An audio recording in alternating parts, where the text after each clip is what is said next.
À la base, on achète et on utilise un correcteur parce qu'on fait des fautes. Au bout d'un moment, on fait des fautes parce qu'on a un correcteur. Oh my god.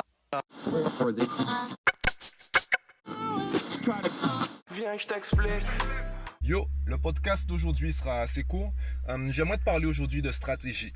La stratégie que tu vas mettre en place dans ton travail, que ce soit pour un examen, un concours ou même pour un objectif professionnel, tout va dépendre du temps. C'est un peu ce dont on parle avec les objectifs à court terme, moyen terme et long terme.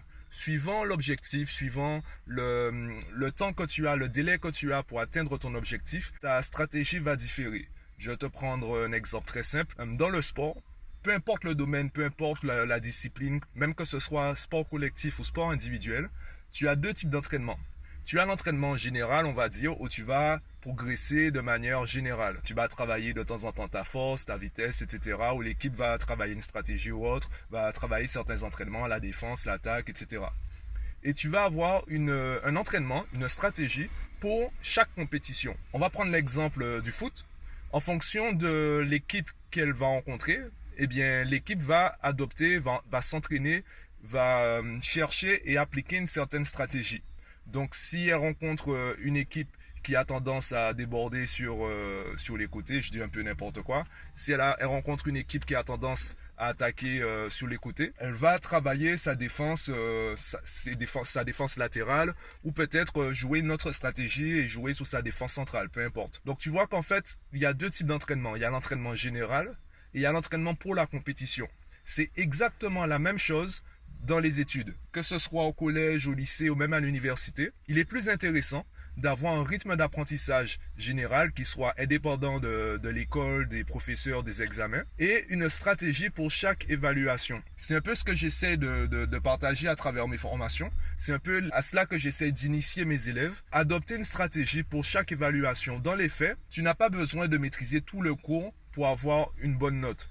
Tu as juste besoin de maîtriser juste ce qu'il faut maîtriser, juste ce dont tu as besoin pour avoir la bonne note. Et le problème, c'est que on navigue souvent dans la stratégie à court terme, la stratégie pour l'évaluation, pour la compétition. Je vais te prendre un deuxième exemple très simple, la calculatrice. Au début, on prend la calculatrice pour aller vite. Donc, on prend la calculatrice au moment de l'évaluation parce qu'on a besoin d'aller vite. Et puis, ça devient tentant, ça devient vite addictif. On a envie de prendre la calculatrice à la moindre occasion pour aller plus vite. Et finalement, on commence à prendre la calculatrice parce que ça devient notre seul moyen d'effectuer un calcul. On est devenu dépendant de la calculatrice. Ce qui était un outil, ce qui était, on va dire, une béquille, devient un outil indispensable dans notre façon de travailler. Un autre exemple, à la base, on achète et on utilise un correcteur parce qu'on fait des fautes. Au bout d'un moment, on fait des fautes parce qu'on a un correcteur. On fait des fautes parce qu'on sait qu'il est toujours possible de nous rattraper. Donc, on est moins exigeant envers nous-mêmes. On est moins vigilant aux fautes. On se laisse un peu aller car on sait que par la suite, même s'il y a une faute, on peut se rattraper. Et je l'ai testé avec tous mes élèves.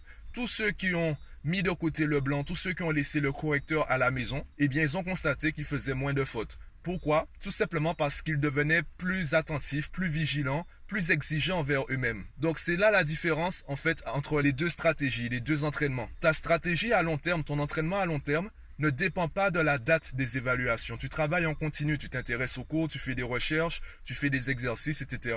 Tu n'es pas obligé de bosser dur. C'est pour cela, par exemple, que je dis que la rentrée est en juin. En juin, tu mets en place ta stratégie à long terme. Tu vas prendre de l'avance, tu vas anticiper les chapitres. Comme ça, en septembre, quand tout le monde est en train de réviser parce que personne n'a travaillé pendant les vacances, eh bien, toi, tu es cool.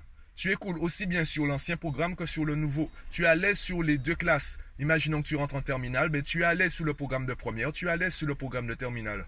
Donc, tu n'as pas besoin de faire les mêmes efforts que la personne qui découvre le programme de terminale en septembre. À partir de là, tu as juste besoin d'activer ta stratégie à court terme, ton entraînement à court terme pour les évaluations. Là, tu vas faire des sujets d'évaluation, tu vas te chronométrer, etc. Tu vas établir une stratégie pour être sûr d'avoir les meilleurs résultats à chaque fois. Et pour réussir à faire cela, pour avoir le temps de faire cela, il te faut une stratégie à long terme qui te permette de travailler même quand tu es relax, de travailler même quand personne ne te dit de travailler. De travailler quand personne ne te regarde. Même si tu n'as pas besoin de travailler, tu le fais. Simplement, dans la forme, tu vas peut-être changer les choses. Tu n'es pas obligé de travailler dur tout le temps.